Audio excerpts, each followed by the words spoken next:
Hey guys, what is up? It is the Fast Break Report here, bringing you guys another vlog. Unfortunately, the Pacers season is over, but I still got a YouTube channel to run, and I still got content I gotta make. I still gotta keep this this shit alive, at least until we get more Pacers news. So I want to talk about this trade because it's very interesting. The Boston Celtics traded Jrue Holiday to the Portland Trailblazers for Anfernee Simons. And I gotta be honest, this is a very interesting trade for both teams.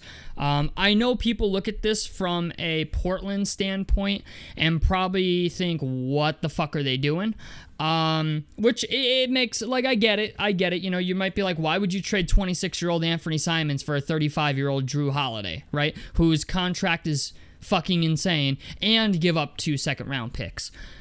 I'm glad you asked, because I was a little perplexed by this trade too, but it makes sense for both teams in its own way, and I'm going to tell you why. The benefits for Portland are maybe not the benefits that you would normally expect. So let's talk about it from the Celtics side of things first, and then we'll talk about it from the Portland side of things, because the Portland side of things I actually think is maybe the most interesting part about this. So, Boston, obviously, Jason Tatum ruptured his Achilles tendon in the series against the New York Knicks, being, you know, one of the main reasons they lost that series.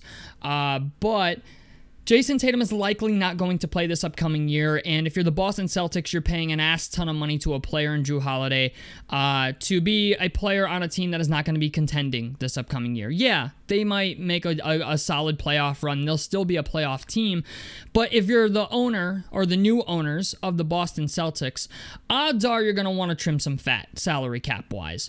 Trading Jrue Holiday for Anfernee Simons allows you to do that while also not being horrible. It allows you to remain competitive. Anfernee Simons is 26 years old, only has 1 year left on his deal. It's worth $27 million. And you look at Jrue Holiday, who is 35 years old. He's getting, his salary is fucking insane. I think he's making $32 million this year, $34 million the year after that. And then he has a player option for $37 million when he is 38, okay? There's not a cold chance in hell he is declining that player option, okay? But if you're Boston, you understand that Kristaps Porzingis' contract expires next summer. Like, he's got 1 year left on his deal. Anfernee Simons is in the same boat. So at least if you could bring these guys in, you know, Anfernee Simons is a pretty good offensive option, right? He'll probably be your sixth man, maybe even your starter. I don't know what position he's going to start at, but it's just the idea. It gives you an offensive weapon while getting rid of a contract that you really didn't want in the first place. Like, you gave him the contract, but let's be honest, we all knew that Jrue Holiday contract was fucking insane anyway. But Jrue Holiday's best days are kind of behind him. And from the Portland side of things, right, you need a vet. Like, I don't know if you've looked at the Portland Trailblazers roster, but the oldest player they have on their roster is 31 years old, and it's Jeremy Grant. All right, Jeremy Grant, good vet, solid guy, but he's a forward, okay? They do not have a veteran guard. They don't, okay? And at this current point in time, now that this trade has gone down, Jrue Holiday is the oldest player on the Portland Trailblazers roster at 35 years old. Jrue Holiday is going to be in kind of like a mentorship role. Probably start, if I'm being honest with you. I'd be very shocked if he didn't start, but stranger things have happened. Jrue Holiday was brought in for one reason and one reason only, and that's to be a veteran in that locker room and show Scoot Henderson, Shaedon Sharpe, and Deni Avdija how to be professionals, okay? That's the whole reason they brought Jrue Holiday in, because he's, you know, Jrue Holiday's played for the Celtics. He's bounced around the NBA a little bit. You know, he's played for the Bucks. Jrue Holiday understands what it takes to be a winner, right? He won with the Celtics, and he's won with the Milwaukee Bucks. He's a guy that you add to your roster and you understand what he's bringing to the table. Even if you're paying a premium for it, if you're the Portland Trailblazers, you're probably looking at this going, you know what? Yeah, we're paying a fucking shit ton of money to have Jrue Holiday around, but we need to do something with Scoot Henderson, right? We need to do something with Shaedon Sharpe. We need to do something with Deni Avdija. We need to have that professionalism around for Donovan Clingan, right? They have a lot of really, really young guys on their roster and no vets. You know, and honestly, when you only have like one vet around and he's 31 years old, that's not good for your culture, Okay, it's not good for a team because I'm 30 years old, okay, and occasionally I still do stupid shit. But Jeremy Grant is 31. He's a guy that I don't even know if he's going to continue to be on that roster by the time next season comes around. So, but at least if you have Jrue Holiday, you have a legitimate 35-year-old NBA vet who's won some shit, who knows how to play defense, who was arguably the best perimeter defender in the league a couple years ago, right? That's what you need. You need him to come in, right? You need him to come in, set the tone, tell guys what they are and are not going to do. You know, you need a guy who's able to reel the team in, every once in a while. And that's what Jrue Holiday is going to bring to the table. I get it, maybe not from a performance aspect, that you're super happy about it, because he's only averaging like 11 points a game, but that was, as kind of like an afterthought on the Boston Celtics. But this is a good deal. You know what I'm saying? This is a good deal for Boston because they get off the salary cap space, which they're desperately going to be trying to do.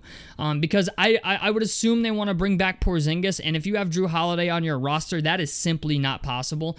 At least if you don't like Anfernee Simons, it's not the end of the world. It's $26 million gone that you never have to see again.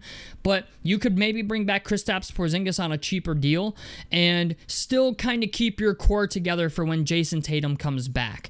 And I think that's what the Celtics are really gearing up for. We've reached a point in the NBA now where depth matters, and even the Celtics, after having I'd say an underperforming season, they realize that depth matters. You're really only allowed to have 2 stars. And yeah, the Celtics do have depth. They're good at defense. They're a solid roster, but their roster still needs to get better. There's still pieces of their roster that are not perfect. So, and yes, while Anfernee Simons isn't the perfect option, he's at least a better option than having Jrue Holiday sitting on your roster who's taking up $30 million a year to be a fucking nothing burger by the time Jason Tatum comes back. That's the catch here. You know what I'm saying? That's the whole reason that they did this, is because they're looking at Jrue Holiday and like, well, we only got 11 points per game out of him this year. What are we going to get in the next 2 or 3 years when we're paying him $34 and $37 million, right? Like, let Portland pay that. Let them have their veteran guard who's an experienced vet in this league who's won something. Let them have him so he can develop Shaedon Sharpe and Scoot Henderson and Denny Avdia and all the other young guys on that roster and be a true mentor to them. And let us get Anfernee Simons so we can get out of salary cap space hell. Or not, if not get out of it, at least get a lot closer to getting out of it. So that's what I think the whole niche was here with this trade, is the idea that Boston really wanted to trim cap space, and the Portland Trailblazers understood they needed more of a veteran presence in that locker room. When you have a bunch of young guys in their their early to mid 20s in a locker room on a basketball team together, and you don't have any vets around to like reel that team in and take people under their wing and say like, yo, you shouldn't do this or you should do this, and not only that, but the value that Jrue Holiday brings every single day playing against him in practice. If you're a guy like Shaedon Sharpe, if you're a guy like Scoot Henderson, a guy like Denny Avdia, obviously Donovan Clingan 7-2. I don't know how much Jrue Holiday is going to do against him, but even just having that presence around is going to be life-changing for a lot of these young guys that like don't have any guidance. You know what I'm saying? That's what Jrue Holiday will provide, is guidance.